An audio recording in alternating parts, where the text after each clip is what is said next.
3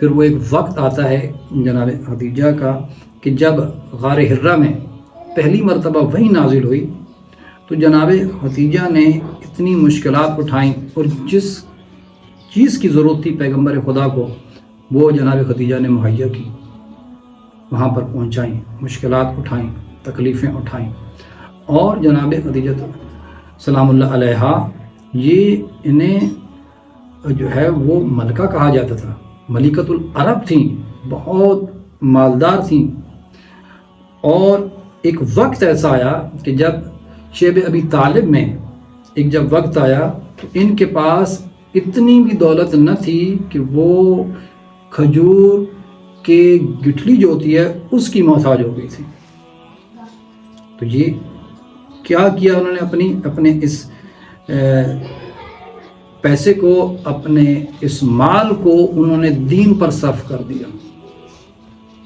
تو اس لیے بھی پاک پیغمبر کو یہ بہت محبوب ترین تھی، کیونکہ دین کی خاطر جو ہے وہ خرچ کر رہی تھی. تو ہماری بھی یہ ذمہ داری بنتی ہے کہ ہم بھی اس دین پر جو ہے وہ خرچ کریں، اور بالخصوص وہ مستورات کہ وہ جناب خدیجہ سلام اللہ علیہا سے ان کی سیرت کو دیکھیں اور ان کی سیرت کو دیکھنے کے بعد اس پر عمل کریں اور اپنے شوہر کا ساتھ دیں اور اس دین کی ترویج میں اپنا حصہ ڈالیں جہاں تک ہو سکتا ہے. ان کی ذمہ داری ہے کہ وہ اس میں حصہ ڈالیں. تو یہ ایک بہت بڑا کردار تھا جناب خدیجہ سلام اللہ علیہا کا کہ انہوں نے اپنی پوری دولت جو ہے وہ اسلام پہ خرچ کر دی. اس لیے بھی پیغمبر خدا کو جو ہے وہ محبوب ترین تھی، اس لیے پیغمبر خدا غم زدہ تھے. اب ایک وقت آتا ہے کہ جب 10 رمضان آتی ہے اور جناب خدیجہ کی رحلت کا دن آ گیا ہے، تو جناب خدیجہ بستر مرض پر ہیں تو پیغمبر خدا سے فرماتی ہیں کہ اے اللہ کے نبی، اگر مجھ سے کوئی کوتاہی ہو گئی ہو تو آپ مجھے معاف کر دیجیے گا. اس وقت پاک پیغمبر کہتے ہیں، جناب خدیجہ کو مخاطب کرتے ہیں، کہتے ہیں کہ جس چیز کی میں آپ سے توقع کرتا تھا میں نے اس سے بڑھ کے آپ کو پایا ہے. جب یہ بات کہی جناب پیغمبر خدا نے جناب خدیجہ کو، تو اب جا کر جو ہے وہ جناب خدیجہ نے کہا کہ اے اللہ کے نبی، میری آپ سے چند وصیتیں ہیں. وہ کون سی چند وصیتیں تھیں؟ انہوں نے فرمایا میری پہلی وصیت یہ ہے کہ آیا کہ میرے بعد میری اس بیٹی زہرا کا خیال رکھنا، میری فاطمہ کا خیال رکھنا، میرے بعد کوئی اسے تماچے نہ مارے، کوئی اسے غم نہ دے، کوئی اسے تکلیف نہ پہنچائے. اے اللہ کے نبی، میری فاطمہ زہرا کا خیال رکھنا. یہ میری پہلی وصیت تھی. اب جب دوسری وصیت کرنے لگتی ہیں جیسی جناب خدیجہ، تو کہتی ہیں اے اللہ کے نبی، مجھے شرم آتی ہے کہ میں وہ آپ سے وہ وصیت کہوں. میں اپنی بیٹی زہرا سے کہوں گی. تو جناب پیغمبر خدا فرماتے ہیں کہ ٹھیک ہے، آپ جناب زہرا سے کہیں، اور خود جو ہے پیغمبر خدا باہر چلے جاتے ہیں. اب جناب خدیجہ کیا کرتی ہیں، وہ اپنی بیٹی جناب فاطمہ زہرا سلام اللہ علیہا سے کہتی ہیں کہ اے بیٹی، مجھے قبر سے ڈر لگتا ہے، اس کی ہولناکیوں سے مجھے ڈر لگتا ہے. تو وہ ایک درس دے رہی تھیں ہم جیسے لوگوں کو، ہم جیسے افراد کو، مستورات کو. وہ کہتی ہیں کہ مجھے قبر کی ہولناکی سے ڈر لگتا ہے. تو آپ ایسا کیجئے گا کہ اپنے بابا کی وہ ابا کہ وہ جو اپنے اوپر اوڑھتے ہیں، مجھے اس کا کفن پہنانا. اب جیسے ہی یہ وصیت مکمل ہو گئی تو جناب فاطمہ زہرا سلام اللہ علیہا نے جا کر اپنے بابا سے کہا، اور جب پیغمبر خدا آئے تو پیغمبر خدا نے وہی ابا جناب خدیجہ کو دی اور اسی سے کفن بنایا اور جناب خدیجہ کو اسی کفن میں لپیٹ کر جو ہے وہ قبر کے اندر جو ہے وہ دفن کیا گیا. تو اسی اثنا میں جو ہے جیسے ہی فرشتہ موت آتا ہے اور جناب خدیجہ کی روح قبض کرتا ہے اور جناب خدیجہ اس دنیا سے رحلت کر جاتی ہیں، چلی جاتی ہیں. ایک طرف فرشتہ موت آتا ہے اور دوسری طرف جو ہے وہ جبرائیل امین آتے ہیں اور آ کر کہتے ہیں اے اللہ کے نبی آپ کی زوجہ کو اللہ رب العزت نے جنت میں ایک بہت بڑا اعلیٰ مقام عطا فرمایا ہے. تو یہ بہت بڑی عظمت ہے جناب خدیجہ کی.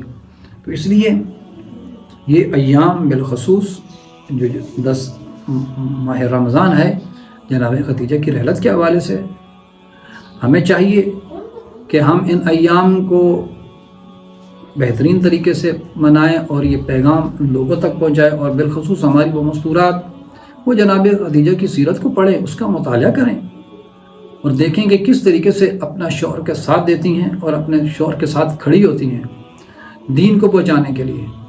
ہماری ذمہ داری ہے، آپ کی ذمہ داری ہے کہ اس پیغام کو عام کریں، لوگوں تک منتقل کریں.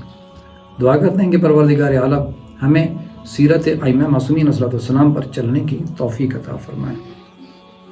ماشاءاللہ یہ تھے جناب خدیجہ سلام اللہ علیہ کے بارے میں. اگر آپ کی بھی کوئی سوال ہو تو کمنٹس باکس میں ضرور بتائیں. السلام ورحمۃ اللہ وبرکاتہ.